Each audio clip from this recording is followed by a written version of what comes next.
Hello students, आज हम जो डिस्कस कर रहे हैं आपका unit 1 part a unit 1 session है टाइप ऑफ कम्युनिकेशन।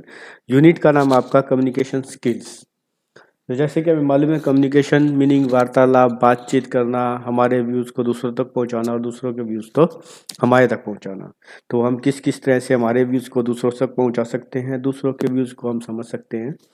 तो इस चैप्टर में हम सीखेंगे लर्निंग ऑब्जेक्टिव्स। देखिए types of communication, pros and cons of types of communication कि कम्युनिकेशन कितनी तरह का है और वेरियस टाइप के कम्युनिकेशंस के क्या प्रोन्स है, क्या क्रोन्स है, क्या एडवांटेज एंड डिसएडवांटेजेस हैं, and impact of body languages के क्या क्या प्रभाव होते हैं।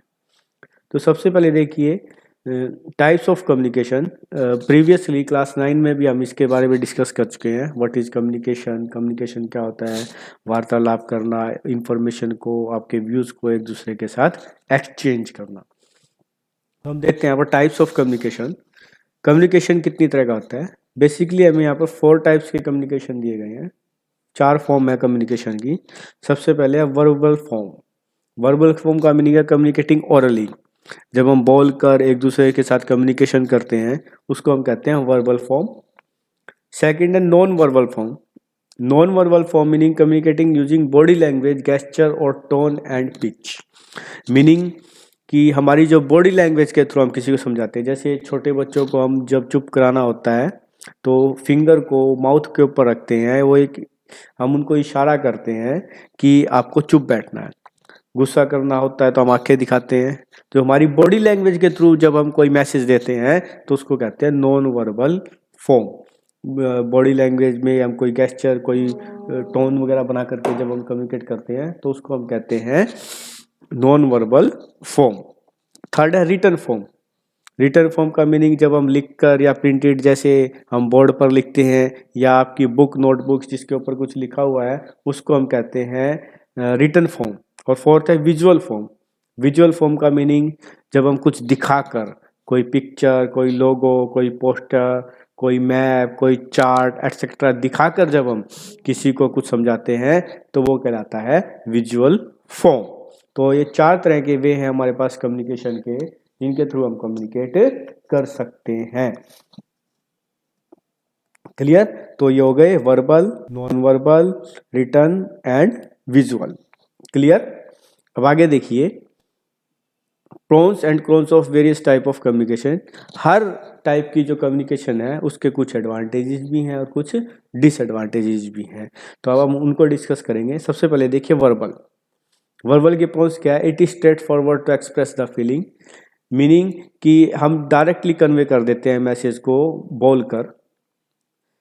जब हम स्पीकर हमारे सामने प्रेजेंट होता है और हम उसको मैसेज डायरेक्ट बोल करके उसको कन्वे कर देते हैं। It is straight forward to express the feeling. Straight forward है एक्सप्रेस करने के लिए फीलिंग को। Second, communication is mostly interactive which give the receiver a chance to clarify if any thing is unclear or require further explanation. इसके अंदर एक चीज़ और भी है कि हम जब बोल रहे होते हैं, कम्युनिकेशन कर रहे होते हैं तो सामने वाले के टच में होते हैं डायरेक्टली। अगर कुछ अनक्लियर है, कुछ समझ में नहीं आ रहा है या कुछ मिसअंडरस्टैंडिंग है तो हम डायरेक्टली उसको वहाँ पर उसके साथ क्लियर कर सकते हैं। थर्ड, स्पीडी फॉर्म है। जल्दी से जल्दी हम इसको कन्वे कर सकते हैं मैसेजेस को। Fourth, it get instant feedback. हम इंस्टेंट फीडबैक भी यहाँ पर ले सकते हैं ऑडियंस में। जैसे हम ऑडियंस को बोल रहे हैं या एक टीचर क्लास में बोलता है, कुछ समझ में नहीं आता है या वो बच्चों से क्वेश्चन करता है उसके टॉपिक के रिगार्डिंग, तो इंस्टेंटली उसे स्टूडेंट्स का जो फीडबैक है वो भी मिल सकता है, क्योंकि जो कम्युनिकेशन हो रहा है वो आमने सामने हो रहा है। क्लियर। नेक्स्ट है it is this is the preferred form of maintaining relationship as verbal communication log with effective non verbal communication. जो वर्बल कम्युनिकेशन, जब हम किसी से बोलकर एक दूसरे से कम्युनिकेट करते हैं तो हमारे जो पर्सनल रिलेशनशिप हैं वो ज़्यादा बढ़िया बनते हैं, इफेक्टिव होते हैं एज कम्पेयर टू हम किसी को लेटर लिख करके या बॉडी लैंग्वेज के थ्रू समझाते हैं। उसके कंपैरिजन जो पर्सनल रिलेशनशिप बनाने के लिए जितना हम एक दूसरे से बातचीत करते हैं वो ज़्यादा बेटर रहता है। क्रोन्स देखिए इसके। क्रोन्स क्या है। It is not possible to communicate to people in a different setup अलग अलग तरह के सेटअप, अलग अलग जोन है, वहाँ पर हमें डिफ़िकल्टीज आती है। जैसे कि अब हम यहाँ पर हैं इंडिया में, इस टाइम अगर दोपहर है, अमेरिका में क्या होगी, रात होगी, नाइट होगी। तो वहाँ पर जब कम्युनिकेशन करना पड़ता है तो थोड़ी डिफ़िकल्टीज आती है। सेकंड थिंग कि अगर लैंग्वेज का डिफरेंस होता है कई बार, कि हमें सामने वाले की लैंग्वेज समझ में आती है, सामने वाले को हमारी लैंग्वेज समझ में नहीं आती है, तो कम्युनिकेशन करना क्या हो जाता है, डिफ़िकल्ट। अगर हम बात करें साउथ इंडिया में, जनरली जो वहाँ की लोकल लैंग्वेज है, तमिल, तेलुगु, वो ज़्यादा चलती है, जिसकी नॉलेज हमें नहीं है। और हमारी लैंग्वेजेस की नॉलेज हिंदी की उनको नहीं है, तो हमें वहाँ के साथ कम्युनिकेशन करने में क्या होगा, एक डिफ़िकल्टीज को फेस करना पड़ेगा जब हम वर्बल कम्युनिकेशन की बात करते हैं। Third, it is incomplete to keep record. इसका किसी तरह का कोई रिकॉर्ड नहीं रखा जा सकता। जैसे रिटर्न का तो रिटर्न में एक पेपर के ऊपर रिकॉर्ड रखा जा सकता है, लेकिन वर्ब जो हमारी वर्बल फॉर्म है, इसका कोई रिकॉर्ड नहीं रखा जा सकता। तो ऑफिशियल रूप से हम इसको यूज़ नहीं कर सकते क्योंकि इसका कोई रिकॉर्ड नहीं है। Clear, it is not a complete form of communication. ये जो है एक कंप्लीट फॉर्म भी नहीं है। अगर कोई कई चीज़ें ऐसी होती हैं जिसको हम किसी इमेज के थ्रू, पिक्चर के थ्रू या गेस्चर के थ्रू ही समझा सकते हैं, तो ऐसा समझाने के लिए इस फॉर्म को हम कंप्लीट नहीं मान सकते। इमोशनल बैरियर्स हैं, जो इमोशंस हम बॉडी लैंग्वेज के थ्रू एक्सप्लेन कर सकते हैं कि सामने वाले के पास, तो उसको हम वर्बल फॉर्म के थ्रू एक्सप्लेन नहीं कर सकते। ये भी इसका क्या है, ड्रॉबैक है। जैसे आप थके हुए हैं, आपकी बॉडी लैंग्वेज बता देगी कि यू आर टायर्ड, लेकिन वर्बल फॉर्म के थ्रू आप ऐसे एक्सप्लेन नहीं कर सकते। क्लियर। सेकंड है pros and cons of non verbal. Non verbal यानी कि बॉडी लैंग्वेज के through, very easy to demonstrate.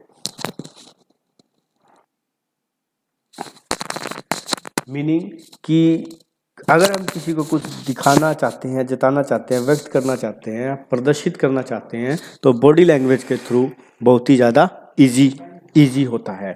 ये हम अपनी बॉडी लैंग्वेज गेस्चर के थ्रू किसी को भी बता सकते हैं हम क्या व्यक्त करना चाहते हैं। जैसे कि ब्लड रेड आइज, मीनिंग कि आप काफ़ी एंग्री हैं, वो एक्सप्लेन कर देता है। आपका चेहरा हंसमुख है तो व्यक्त कर देता है कि आप काफ़ी खुश हैं। ठीक है, तो इस तरह से दर्शा सकते हैं हम हमारे अपने भावों को यहाँ पर। Very easy useful for conveying messages. Message को कन्वे करना भी काफ़ी इजी होता है, यूज़फुल होता है इस लैंग्वेज के थ्रू। जैसे कि मैंने अभी आपको बताया था कि बॉडी गेस्चर है, आप छोटे बच्चों को पढ़ा रहे हैं, आपको उनको चुप कराना है, तो फिंगर को जब आप माउथ पर लेकर जाते हैं तो उस इशारे से ही बच्चे समझ जाते हैं कि आप उनको चुप कराना चाह रहे हो।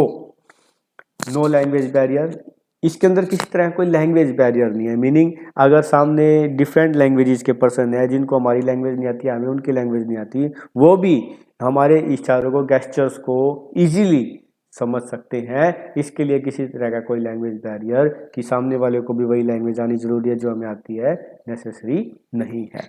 वेरी फास्ट, ये भी एक फास्ट मीडियम है कन्वे करने का मैसेजेस को। इसके क्रोज देखिए, no suitable for lengthy message. अगर आपको कोई लेंथी मैसेज कन्वे करना है तो उसके लिए आपका नॉन वर्बल फॉर्म जो है वो सूटेबल नहीं है। लेंथी मैसेज को हम नॉन वर्बल के थ्रू कन्वे नहीं कर सकते। N incomplete form of, again ये भी एक इनकम्प्लीट फॉर्म है कि सभी तरह के मैसेजेस को हम नॉन वर्बल फॉर्म में बॉडी लैंग्वेज के थ्रू जो है कम्युनिकेट नहीं कर सकते। Chance of miss interpretation, meaning कि कई बार क्या होता है, हमने कोई इशारा किया और सामने वाले ने उसका गलत मीनिंग निकाल लिया, तो मिस इंटरप्रिटेशन के जो चांसेस हैं वो इंक्रीज हो जाते हैं। अगर हमने कोई डिटेल में नहीं किया और सामने वाला उसका मीनिंग गलत समझ लेता है, या जब हम उसको सामने बॉडी लैंग्वेज के थ्रू समझा रहे हैं और हम उसको ठीक से समझा नहीं पा रहे हैं, तो एक जो कम्युनिकेशन जो होना चाहिए था वो गलत हो जाता है, मिस इंटरप्रेटेड हो जाता है, जिस कारण से सामने वाला उसका मीनिंग कुछ अलग निकाल सकता है। Religion and cultural difference, culture difference जो होता है और रिलीजियस जो डिफरेंस होता है उसका जो है इस पर डिफरेंस पड़ता है, प्रभाव पड़ता है। जैसे कि बहुत सी रिलीजन्स हैं जहाँ पर वुमेन्स लेडीज़ को जो है हाथ हैंड शेक करके या गले मिल के हम उसको वेलकम करते हैं। लेकिन जब हमारा इंडियन कल्चर की बात करें तो हम उसको हाथ जोड़कर वेलकम करते हैं। जो कल्चर हम वेस्टर्न कल्चर की बात करें तो वो हमारे कल्चर में उसको सही नहीं माना जाता है। तो एक कल्चरल डिफरेंस के कारण भी जो बॉडी लैंग्वेज या जो हमारा नॉन वर्बल फॉर्म है उसके अंदर कुछ डिफरेंसेस आ जाते हैं। नेक्स्ट देखिए, pro and cons of visual communication. Visual communication के प्रोन्स देखिए, it reinforce other form of communication.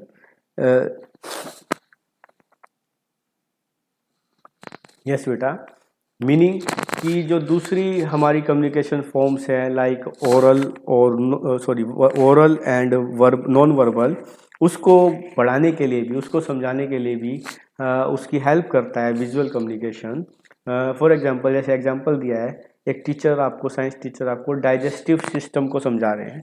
वो बोलकर समझाते हैं या अपनी बॉडी लैंग्वेज के थ्रू समझाते हैं, लेकिन वो उसको कम्प्लीटली आपको समझा नहीं पाएंगे क्योंकि अंदर के जो पार्ट है हमारी बॉडी लैंग्वेज के, बॉडी के अंदर के पार्ट्स को वो किसी भी तरह उसको अपनी बॉडी के थ्रू एक्सप्लेन नहीं कर पाएंगे। लेकिन अगर उसी चीज़ को एक चार्ट के ऊपर जो इंटरनल पार्ट्स हैं उसका चार्ट लेकर के आप टीचर उसको आपके सामने समझाए कि ये बॉडी के इंटरनल पार्ट्स हैं, it is liver, kidney etcetera, और ये किस तरह से वर्क कर रहे हैं, डाइजेस्टिव सिस्टम आपका कैसे काम कर रहा है, तो वो इंटरनल पार्ट्स को आप जब एक पिक्चर पर देखते हैं, इमेज देखते हैं उसकी, और जब टीचर उसको अपने मुंह से एक्सप्लेन करता है बॉडी लैंग्वेज का यूज़ करते हुए, तो आप उसको इजीली समझ सकते हैं।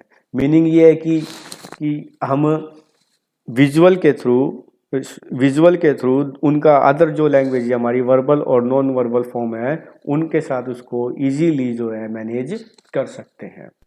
Second, it can explain things in the way which are not possible through words. कुछ चीज़ें ऐसी होती हैं जिनको हम वर्ड्स के थ्रू जो है एक्सप्लेन नहीं कर सकते, तो पिक्चर या चार्ट के थ्रू हम उसको इजीली एक्सप्लेन कर सकते हैं। जैसे एग्जांपल है, कंपनी जो है लास्ट डिसाइड मीनिंग 10 ईयर्स का जो है अपना प्रॉफिट एंड लॉस देखना चाहते हैं कि उसने क्या ग्रोथ की या उसका क्या लॉस हुआ। तो जब हम उसको एक्सप्लेन करते हैं वर्बल फॉर्म में, वो ज़्यादा आपका फ्रूटफुल नहीं है एज़ कम्पेयर टू कि अगर हम उसको दिखाएं एक पिक्चर के थ्रू। जैसे यहाँ पर एग्जांपल में दिया गया है, मैं आपको बताऊं कि फाइनेंशियल ईयर 9 में 500 से लेस था, 10 में 500 था, 11 के अंदर 700 था। तो उसके कंपैरिजन कि अगर मैं एक चार्ट को आपके सामने डिस्प्ले करता हूँ तो आप इजीली उसकी ग्रोथ का जो है आइडिया लगा सकते हो। Next, it clear the barriers of qualification or language. Visual communication can successfully convey the intended message to all without any prerequisites of knowing a specific language or subject. इसके लिए जो language का जो barrier है या qualification का जो barrier है उसको क्लियर कर देता है। हर तरह का पर्सन जो है पिक्चर्स को, इमेज को इजीली समझ सकता है, चाहे वो किसी भी लैंग्वेज को जानता हो। तो ये जो लैंग्वेज का बैरियर था इसको यहाँ पर क्या कर देता है, ख़त्म कर देता है। क्रोन्स देखिए, कंपैरेटिवली एक्सपेंसिव, एक एक्सपेंसिव मीडिया है कम्युनिकेशन का, क्योंकि इसके लिए हमें जो हमारी विजुअल फॉर्म्स है लाइक पिक्चर है, लोगो है, उनकी रिक्वायरमेंट रहती है, और उनके लिए हमें क्या करना पड़ता है, एक्स्ट्रा वर्क करना पड़ता है उनको बनाने के लिए, या उनको परचेज करना है तो उसके लिए एक्सपेंसिव जो कॉस्ट, जो एक एडिशनल कॉस्ट जो है हमारी उन प्रोडक्ट्स को परचेज करने की, लाइक पिक्चर, लोगो या चार्ट एक्सेट्रा, वो बढ़ जाती है। आगे देखिए, रिक्वायर स्पेशलाइज स्टोरिंग। तो जैसे कि हम जो पिक्चर्स हैं या जिनका भी इस्तेमाल कर रहे हैं, यूज़ कर रहे हैं यहाँ पर, उनको स्टोर करने के लिए हमें स्टोरेज चाहिए। अब हमने जैसे डाइजेस्टिव सिस्टम की बात की थी, तो टीचर उसका चार्ट लेकर आता है या उसकी कोई इमेज पिक्चर लेकर के आता है। ये तो नहीं है कि वो हर बार एक नई पिक्चर या इमेज को परचेज करेगा अलग अलग स्टूडेंट्स को हर साल समझाने के लिए। तो वो क्या करेगा, उसको सेफ रखना पड़ेगा ताकि कि आगे भी उसका यूज़ कर सके। तो उसके लिए उसको स्टोरेज चाहिए। तो उस स्टोर करने की जो एक्स्ट्रा बर्डन है वो जो है यहाँ पर इंक्रीज हो जाती है। जैसे यहाँ पर एक एग्जांपल दिया कि कंपनी हर साल चैरिटी करती है, तो चैरिटी के लिए उसने एक बैनर बनवाया हुआ है। अब एक साल बैनर काम आ गया तो ये तो है नहीं कि वो उसको फेंक देगी, नेक्स्ट ईयर दोबारा बनाएगी, दोबारा बनवाती है तो उसकी फिर कॉस्ट एक्सपेंसिव जो बढ़ जाती है, तो उसको क्या करना पड़ेगा, स्टोर करना पड़ेगा, यानी कि उसको रखने की जगह मेंटेन करनी पड़ेगी।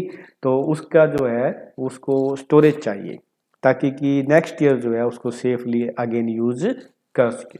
टाइम कंज्यूमिंग, विजुअल एड्स जो है टाइम कंज्यूमिंग है। जो पोस्चर्स या आप बना रहे हैं लोगोज वगैरह, उसको प्रिपेयर करने में, उनको बनाने में जो है काफ़ी टाइम जो है हमें कंज्यूम करना पड़ता है। Not a complete form of communication, ये भी क्या एक कंप्लीट फॉर्म नहीं है। आपने किसी के सामने एक पिक्चर रख दी, लेकिन जब तक आप उसको एक्सप्लेन नहीं करेंगे तो ज़रूरी नहीं है कि सामने वाला बिना एक्सप्लेन के उसको समझ जाए। बहुत ही कम पर्सन ऐसे होंगे जो केवल एक बार देखते ही उस पिक्चर को समझ जाएंगे। आपको उसको जो एक्सप्लेन जो है करना ही पड़ेगा, तो इसलिए हम इसको एक कंप्लीट फॉर्म नहीं कह सकते। नेक्स्ट देखिए, pros and cons of written communication. Written communication के क्या प्रोन्स एंड क्रोन्स हैं।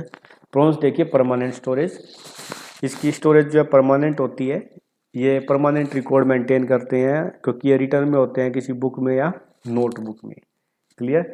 सेकंड है स्टैंड ए लीगल होल्डिंग, इनका एक लीगल कानूनी जो है एक स्टैंड होता है, अगर लीगल पर्पस के लिए हम इन डॉक्यूमेंट्स का यूज कर सकते हैं, जबकि जो अदर फॉर्म है हमारी नॉन वर्बल या वर्बल फॉर्म है उनका किसी लीगल पर्पस के लिए कोई यूज नहीं है। स्पेशली यूज हम इनको यूज़ कर सकते हैं क्योंकि जो हमारे पास डॉक्यूमेंट है हम उनको दोबारा भी इस्तेमाल कर सकते हैं, प्लस उनकी डुप्लीकेट कॉपी बनानी है तो उसको डुप्लीकेट कॉपी भी कितनी भी बार चाहे उनकी बना सकते हैं। जैसे कि एक बुक है प्रिंट होती है, अगर मार्केट में उसकी रिक्वायरमेंट और है तो उसकी दोबारा और कॉपियाँ भी निकाली जा सकती हैं।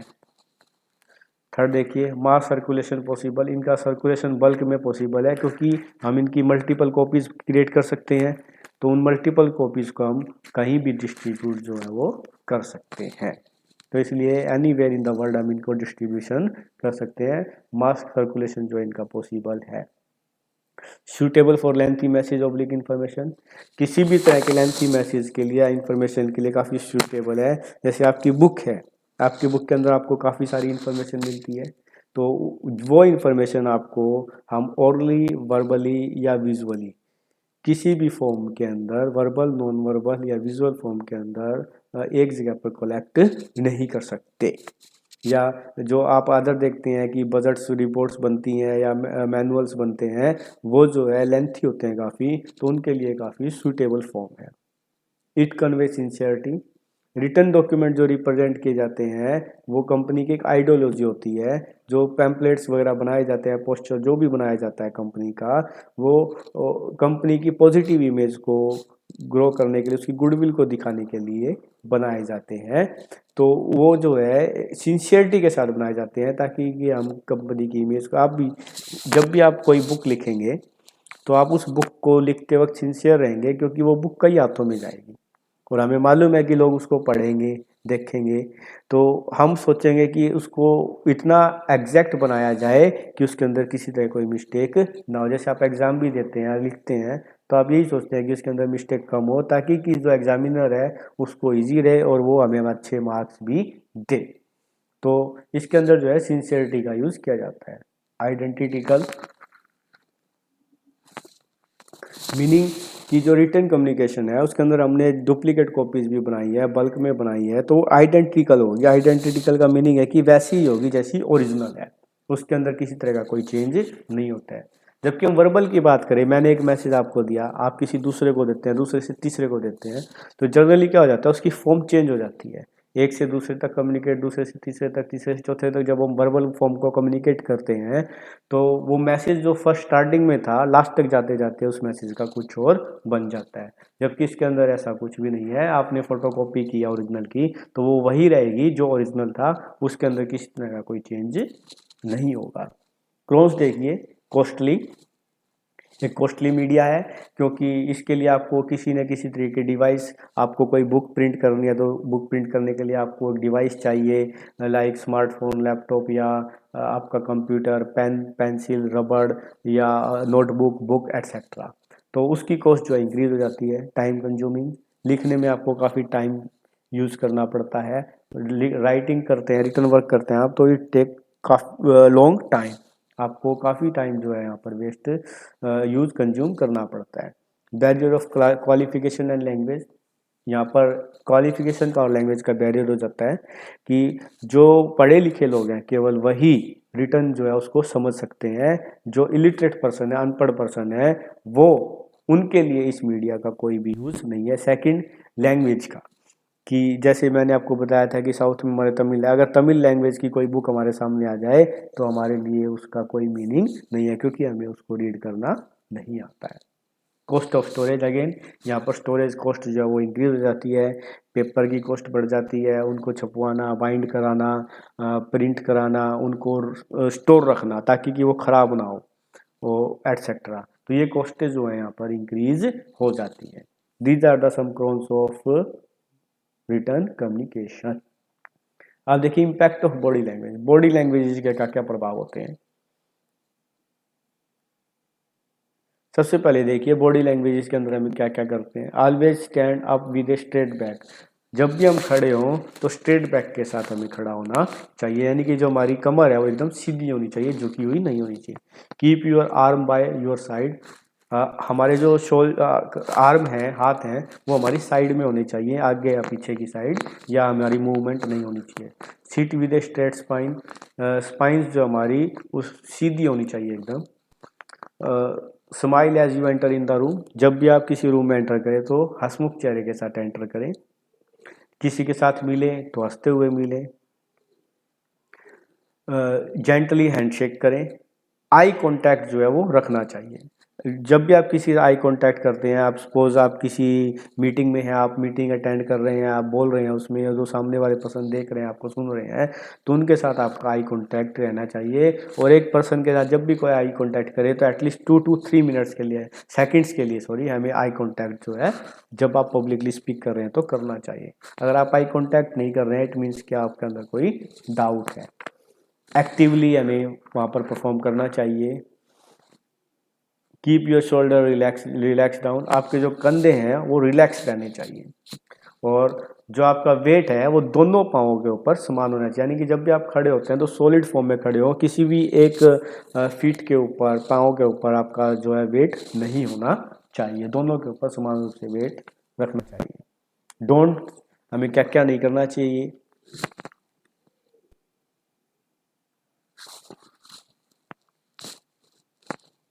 डू नॉट फॉरगेट, मीनिंग कि जब भी आप किसी सामने बात कर रहे हैं तो आपको व्याग्र या आपको ऐसा नहीं दिखना चाहिए कि आप बेचैन हो रहे हो। Second, do not lean on wall, किसी के साथ झुककर या दीवार का सहारा लेकर के आपको किसी फ्रेंड का या ऑब्जेक्ट का सहारा लेकर के खड़ा नहीं होना चाहिए। जब भी आप स्माइल करते हैं तो ऐसा नहीं लगना चाहिए कि आप झूठी स्माइल कर रहे हैं, फेक स्माइल है, आपका जो फेस है वो सब कुछ एक्सप्रेस कर रहा है। Do not drop your shoulder, आपके कंधे गिरे हुए नहीं होने चाहिए। Do not fold your arm over your chest, कभी भी आर्म को चेस्ट, कंधे तक जो है फोल्ड करके आपको सामने लिसनर के सामने नहीं आना चाहिए। डू नॉट लीन फॉरवर्ड और बैकवर्ड वाइल सीटिंग, जब भी आप बैठते हैं तो फॉरवर्ड और बैकवर्ड जो है आपको झुककर नहीं बैठना चाहिए। Do not lean forward, meaning कि एक साइड या दूसरी साइड, आगे या पीछे की साइड झुककर आपको चेयर पर नहीं बैठना चाहिए। Don't look away while in conversation, इधर उधर नहीं देखना चाहिए जब आप कन्वर्सेशन कर रहे हैं। सामने वाले जिसके साथ आप कन्वर्सेशन कर रहे हैं आपका ध्यान उसी साइड रहना चाहिए। कभी भी पॉकेट्स को, जब आप बोल रहे हैं तो पॉकेट्स को सॉरी हैंड्स को पॉकेट के अंदर नहीं रखना चाहिए। Don't get too closer to your listener, हम कभी भी लिसनर के ज़्यादा करीब जो है नहीं आना चाहिए, उसकी रिस्पेक्ट करते हुए एक पर्टिकुलर डिस्टेंस जो मेंटेन रखना चाहिए। डोंट टच योर फेस, हमें कभी भी अपने फेस को बार बार टच नहीं करना चाहिए। तो ये था आपका type of communication, pros and cons of communication, and dos and do not in body language, body language के अंदर में क्या क्या करना चाहिए और क्या क्या नहीं करना चाहिए। ओके, तो आप इसको लर्न करेंगे, समझेंगे। नेक्स्ट चैप्टर हम डिस्कस करेंगे हमारी नेक्स्ट वीडियो में। Okay, thank you.